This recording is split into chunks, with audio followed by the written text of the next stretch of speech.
Well, did a man with a history of DUIs up the ante? He's now suspected of stealing a plane and trying to take off. The Lee County Sheriff's Office arrest report says this all started when the suspect broke into Page Field, leaving a trail of miniature fireball bottles behind him. Detectives say the escapade ended when he crashed a stolen plane into a light pole and a fence.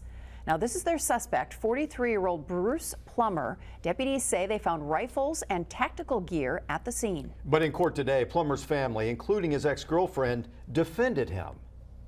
Just want to say this is like totally out of character for him, and he needs help. He's not a violent person. I know how it was betrayed. He's just someone who needs help right now.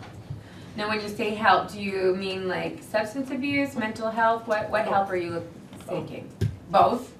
Okay. Thankfully, any plan he had was nipped in the bud, but what happened early Monday morning raises many questions about security at Page Field. Wink News reporter Claire Galt joins us now live from the scene of the crime. So Claire, how does a man get into the airport, break into a plane, and attempt to take off? Russ and Lois, a couple of pilots told me that it is probably easier to steal a plane than a car. Now that is, of course, if you know how to fly. We know Bruce Plummer had a pilot's license. And those same pilots told me that getting over this fence, also not that hard. The proper way to enter Page Field, Jacob Gerard told me, is through these gates. There's a keypad and a code. You have to wait for the gate to close. If anyone comes in behind you, you're supposed to report it. The Fort Myers Flight Club safety and security expert showed me the way. He knows Page Field well. He's been flying in and out for 4 years now, and told me he knows if Bruce Plummer wanted to get in, it's not that hard. You just jump the fence. You can see they're, 8-foot fences with barbed wire. So if you had some liquid courage, it probably made it pretty easy. Gerard is just speculating, but Lee County Sheriff's Office investigators feel certain. Not only did 43-year-old Plummer break into Page Field early Monday morning, wearing a bulletproof vest and armed with a rifle, LCSO believes he stole this plane and crashed before ever even getting off the ground. Right before crews untangled a propeller from the fence and moved it away, I got an exclusive look inside the plane. It's just switches. Yeah, it's the switches. It's just switches. It just switches to turn on. Yeah. And you can just fly it? Oh yeah, it's just buttons, switches and buttons. No keys needed.